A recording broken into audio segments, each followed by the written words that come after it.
I'm just not making any attempt to look good or dress up because Venus is still retrograde.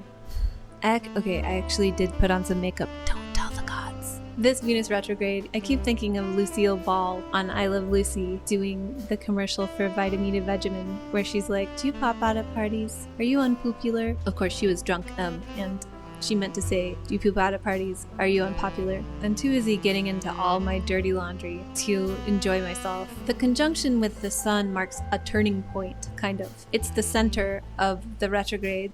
So you made it halfway through. And this is the most powerful time where you can connect with what is really true for you deeply, internally. If you could do some sort of meditation, you could do a guided meditation on Insight Timer. You could just sit quietly. But if around the time of Venus's conjunction with the sun, which occurs August 13th at 4:15 a.m. Pacific time, you would be giving yourself space to access everything that the world has been forcing you to process during this time, especially since Venus stationed retrograde on July 22nd. Also since Venus entered shadow on July 3rd. Also since Venus entered Leo on June 5th. So you can watch my other video on Venus retrograde, this particular Venus retrograde in Leo. But as things ramp up, and the heat gets turned up more and more, like the self-immolating heat. Do it yourself, lest it be done to you. There's a perspective in don't do that. Don't self-immolate, please. That is a joke. The perspective of astrological remediation is that there's an energy going on in your chart, in your life, and that energy is going to play out no matter what. So you could make a conscious decision to use it constructively. This is why I like to give up sugar during Venus retrograde. Venus is about connection and enjoyment of that connection, whether that's connection with a person, with a work of art, or with food. All those things, you're connecting with them somehow, and you're taking them into your body.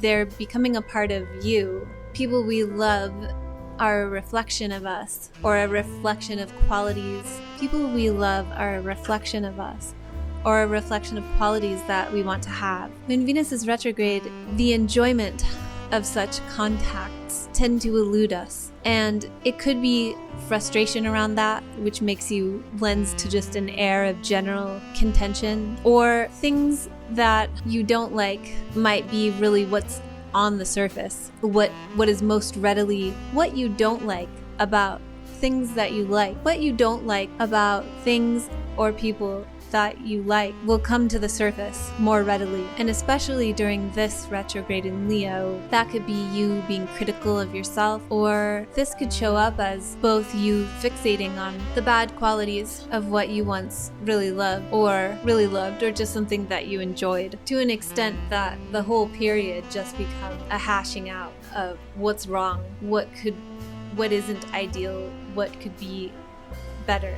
So as you can see, this is a very fruitful time for improvement. Whatever part of your chart Leo is in, if you don't know how to look that up, you can take my free course on how to read your own chart, which is on my website, voyage.earth. You just have to sign up for my emails, and my emails are wonderful. They're not like any other astrology emails that you're getting.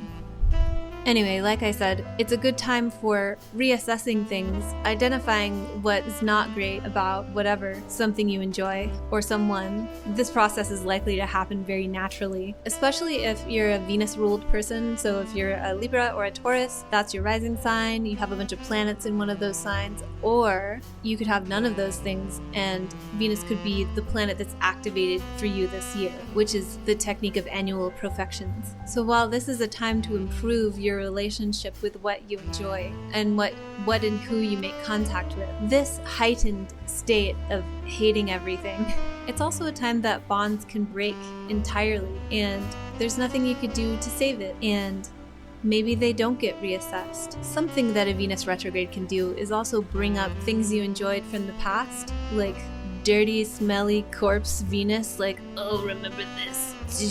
Didn't you love this? And you could be, either like, oh yeah, I did love that. How did that get lost? Or you could be like, there's a reason why I set that aside. This conjunction with the sun marks a form of death. In mythology and in show business, the point of ultimate ruin happens at the center of the story, not the end. And any movie that ends with a sudden downer ending or ends badly, that's just the first half of the story. There's always a tale of repair and redemption, or of something on the other side. So get quiet, make space for this transition, and I'll see you on the other side.